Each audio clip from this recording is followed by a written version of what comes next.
Chichén Itzá, das Flüstern der Schlange. Die Ruinenstätte Chichén Itzá liegt auf der mexikanischen Halbinsel Yucatan.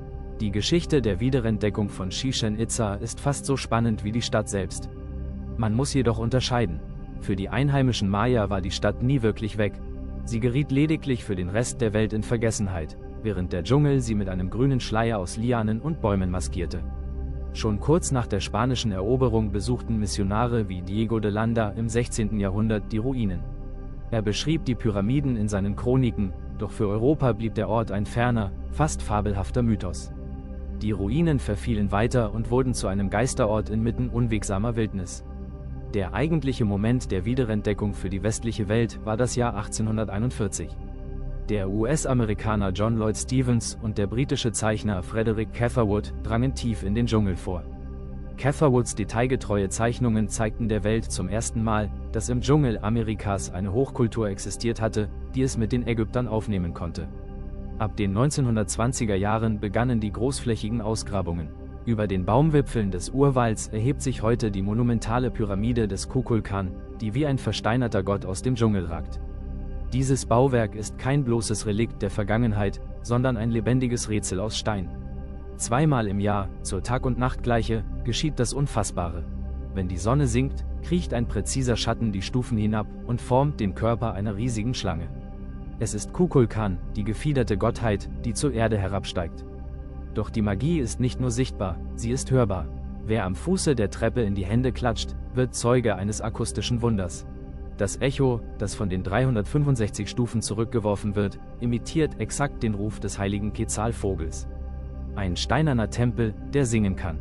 Das Geheimnisvollste an Chichén Itzá ist jedoch das, was man nicht sieht. Die Kukulkan-Pyramide wurde direkt über einer unterirdischen Wasserhöhle errichtet.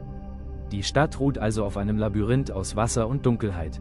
Für die Maya war dies kein Zufall.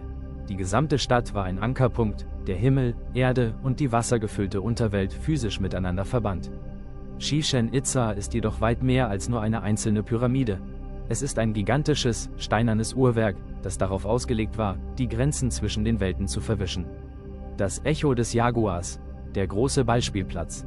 Der Gran Juego de Pelota ist der größte und beeindruckendste Ballspielplatz Mesoamerikas, doch seine wahre Magie liegt in der Akustik. Er ist so konstruiert, dass man ein Flüstern am einen Ende, noch 150 Meter entfernt am anderen Ende, glasklar hören kann. Noch unheimlicher ist jedoch das Brüllen des Jaguars. Klatscht man an bestimmten Stellen in die Hände, antwortet die Architektur nicht mit einem einfachen Echo, sondern mit einem tiefen Geräusch, das dem Fauchen einer Raubkatze gleicht.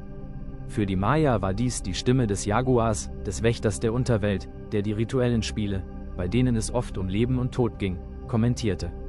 Nahe dem Tempel der Krieger erstreckt sich ein Wald aus Stein, die Halle der 1000 Säulen. Einst trugen diese Säulen ein gewaltiges Dach, unter dem sich Krieger und Priester versammelten. Wenn man heute zwischen den verbliebenen Säulen hindurchwandert, wirkt es wie ein versteinertes Heer, das darauf wartet, aus einem jahrhundertelangen Schlaf zu erwachen. Im Zentrum wacht der Cheyak Mul, eine steinerne Figur in halbliegender Position. Auf seinem Bauch trägt er eine Schale. Man glaubt, dass dort die noch schlagenden Herzen der Geopferten abgelegt wurden, um die Sonne dazu zu bewegen, am nächsten Morgen wieder aufzugehen. Abseits der Hauptpyramide steht das Observatorium, genannt El Caracol. Seine Fenster sind exakt auf die Extrempunkte der Venuslaufbahn ausgerichtet. Für die Maya war die Venus kein friedlicher Planet, sondern der Stern des Krieges. Die Priester glaubten, dass sie die Absichten der Götter lesen und Katastrophen vorhersagen konnten. Man sagt, dass Chichén Itzá eine Landkarte des Himmels auf Erden ist, ein Ort, an dem sich die Zeitlinien der Götter und der Menschen kreuzen. Ein wahrhaft mystischer Komplex voller Geheimnisse. Es ist ein pulsierendes Rätsel, in dem die Grenze zwischen Götterwelt und Vergänglichkeit vor den Augen des Betrachters verschwimmt. Chichén Itzá, jene sagenumwobene Mündung des Brunnens der Itzá, ist weit mehr als kalter Stein. Es ist ein lebendig gebliebenes Labyrinth aus Symbolen und Schatten, das geduldig darauf wartet, seine uralten Geheimnisse demjenigen zu flüstern, der die Stille zu deuten weiß.